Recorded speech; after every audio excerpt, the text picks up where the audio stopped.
కేటీదొట్టి మండలంలో ఎమ్మెల్యే బండ్ల కృష్ణమోహన్ రెడ్డి పర్యటించారు. ఈ నేపథ్యంలో సుమారు 20 ఎకరాల్లో 200 కోట్ల రూపాయలతో గురుకుల పాఠశాలల సముదాయాల ఏర్పాటుకు ప్రభుత్వం నుండి అనుమతి వచ్చిందని అన్నారు. ప్రభుత్వం బాలికల ఉన్నత పాఠశాలలో దృష్టిలోపం ఉన్న బాలికలకు ప్రభుత్వం నుండి కంటి అద్దాల పంపిణీ కార్యక్రమాన్ని నిర్వహించారు. ఇక విద్యలో గట్టు మండలం వెనుకబడలేదని 18% ఉన్న విద్యార్థులను 41% పెంచామని తెలిపారు. జిల్లా కలెక్టర్ సంతోష్ మాట్లాడుతూ ప్రభుత్వ పాఠశాలలో అన్ని వసతులు కల్పించేందుకు ఎమ్మెల్యే నిధుల నుండి కృషి చేస్తున్నామని తెలిపారు. బాలికల పాఠశాలలో మరుగుదొడ్లు మూత్రశాలల కొరత కూడా ఏర్పడిందని, ఇక సమస్యను త్వరలోనే పరిష్కరిస్తామని తెలిపారు.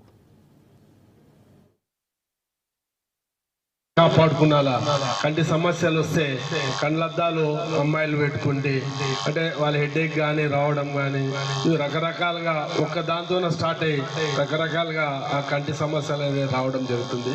మళ్ళీ ఈ సమస్యలు రాకుండా జాగ్రత్తగా వహించాల్సిన అవసరం మనకు అందరికి ఉంది. మళ్ళీ అదేవిధంగా మన కేటీదొడ్డి అమ్మాయి చెప్పింది, పేరేం పేరు తల్లి? స్వాతి. మళ్ళీ ఇప్పుడు మీకు కూడా మీ మండలంలో పెద్ద గురుకుల పాఠశాల కూడా ఒక 25 ఎకరాల్లో నిన్ననే జీవో ఇచ్చింది. లేదా 200 కోట్లతో మన కేటీదొడ్డి మండలంలో స్టార్ట్ కాబోతుంది. అంటే గురుకుల పాఠశాల సంయుక్తంగా అందరు కూడా అన్ని గురుకుల పాఠశాలలు అక్కడికి రాబోతున్నాయి. మళ్ళీ గట్టు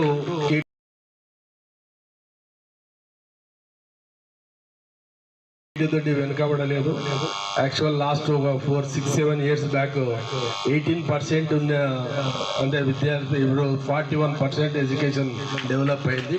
ఎందుకంటే అనూహ్యంగా ప్రతి గ్రామంలో నువ్వు అంత దూరంకి వెళ్ళి మన గద్వాల్ ప్రాంతంలోనే అన్ని సౌకర్యాలు ఉన్నట్టు ప్రభుత్వం యొక్క ఉద్దేశం ఉంది. డీసెంట్రలైజ్ చేసి డెవలప్మెంట్ వస్తుంది.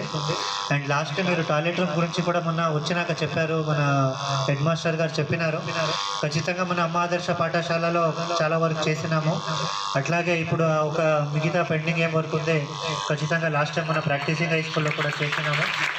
సో దీంట్లో కూడా మన స్పెషల్ డెవలప్మెంట్ ఫండ్స్ ఎమ్మెల్యే గారిది ఉంటుంది, అక్కడి నుంచి కొంచెం తర్వాత అమ్మ ఆదర్శ పాఠశాలలో కూడా తీసుకొని మనం ఈ కంప్లీట్ టాయిలెట్ అనేది ఏముంది నెక్స్ట్ వరకు ఖచ్చితంగా కంప్లీట్ చేస్తాము.